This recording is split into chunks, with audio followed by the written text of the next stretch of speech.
Greetings, I'm Wolf, like the animal, reporting for Animal People World News. The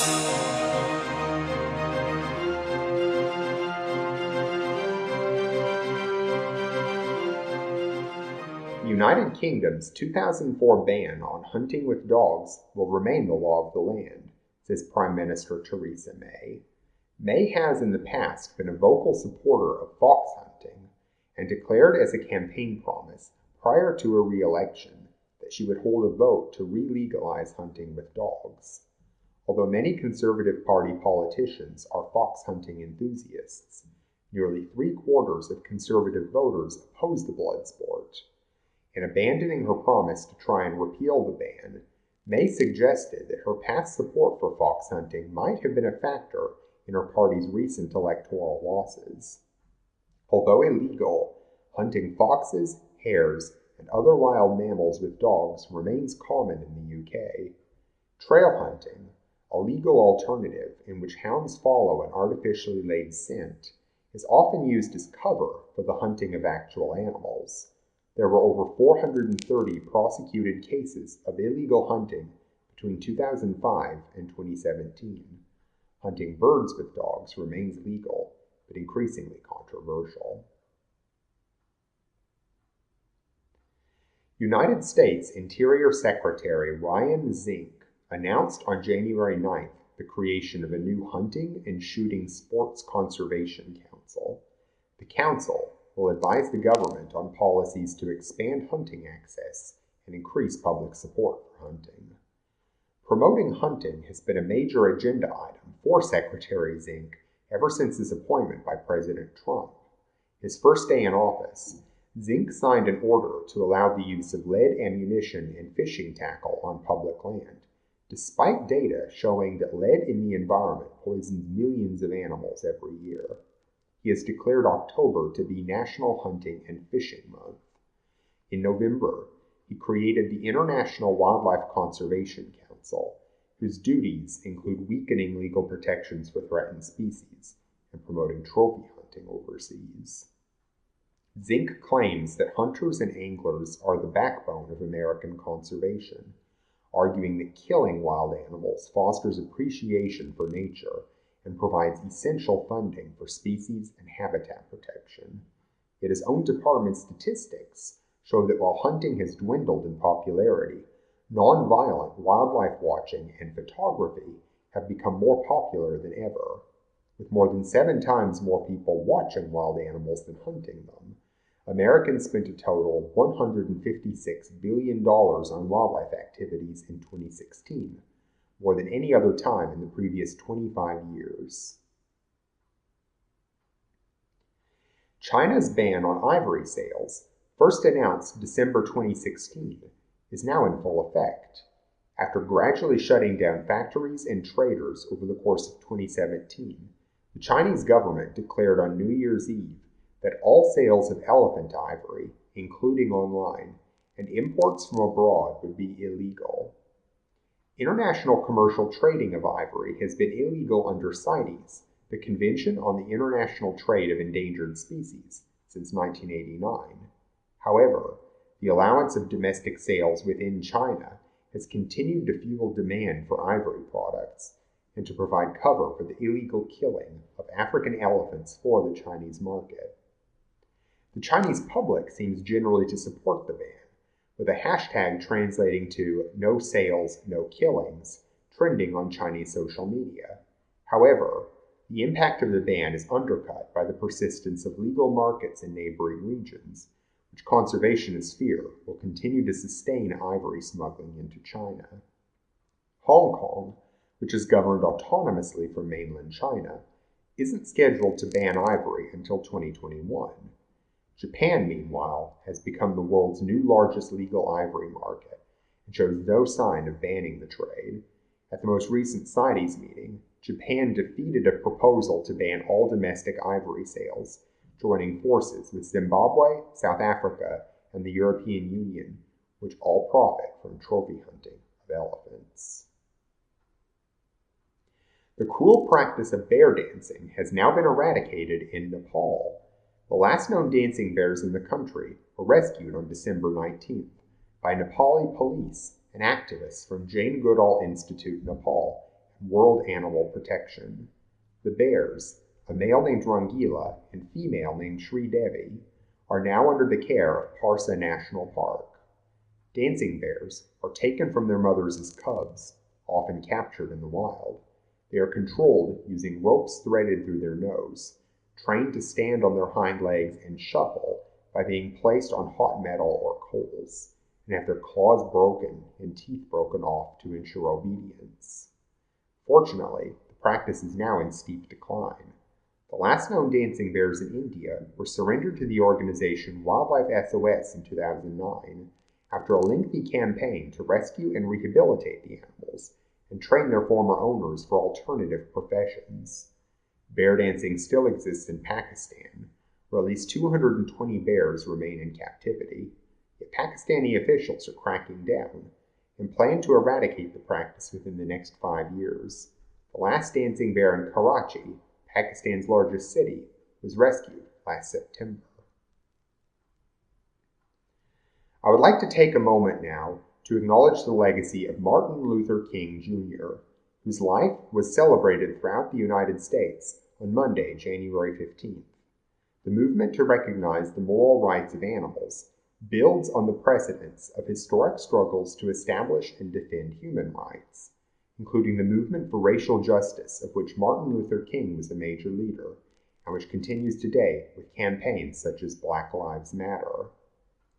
A compassionate world for animals of every species cannot be achieved without also securing freedom and justice for human beings of every race, religion, gender, and orientation. At the same time, there cannot be true, lasting peace between humans so long as the cruel exploitation of other sentient beings is tolerated, simply because they are different from us. Human rights and animal rights do not conflict. They are mutually interdependent. Thank you. We now return to our main program. On Thursday, January 11th, Pope Francis paid for more than 2,000 guests to attend the Medrano Circus in Rome. The Medrano Circus uses a wide variety of captive wild animals in its performances, including elephants, giraffes, camels, big cats, kangaroos, ostriches, parrots, reptiles, spiders, and scorpions. In July 2016, an Italian court found the circus director at the time guilty of animal cruelty after investigations revealed animals kept in barren enclosures, exposed to extreme heat and cold, and exhibiting stress behaviors such as pacing and scratching. The Vatican distributed free tickets to refugees, prisoners, homeless, and poor people, with the declared intent of showing the Church's solidarity with the downtrodden. Yet the decision to support circus use of animals contradicts Pope Francis's own teachings on compassion for all creatures. In his encyclical Laudato Si, on care for our common home, he declares, "The ultimate purpose of other creatures is not to be found in us. Rather, all creatures are moving forward with us and through us toward a common point of arrival, which is God. Every act of cruelty toward any creature is contrary to human dignity." The Pope's circus patronage also goes against the shifting tide of public opinion. Just this month so far, the governments of Scotland and the U.S. state of New Jersey have both banned the use of wild animals in circuses, recognizing the inherent cruelty involved in forcing wild animals to perform for human amusement. The government of Switzerland has passed a reform of its animal protection laws. The new law, which will take effect in March, strengthens penalties for illegal puppy farms, outlaws painful mechanical devices meant to stop dogs from barking, regulates petting zoos to minimize stress to easily frightened animals such as guinea pigs, and requires laboratories that test on animals to employ animal welfare advisors. The law also regulates the treatment of crustaceans killed for food, as per scientific evidence that crabs, lobsters, prawns, and other arthropods likely feel pain. It prohibits transport of crustaceans on ice or in ice water.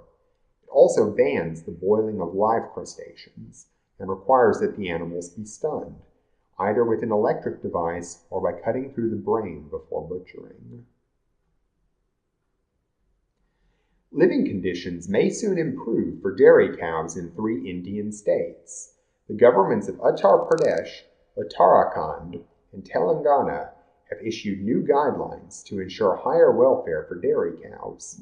These include providing soft bedding, access to the outdoors, and thorough vaccination against disease, banning or limiting the use of artificial hormones, preventing excessive milking, and recommending that calves stay with their mothers for at least 3 months, rather than being separated shortly after birth.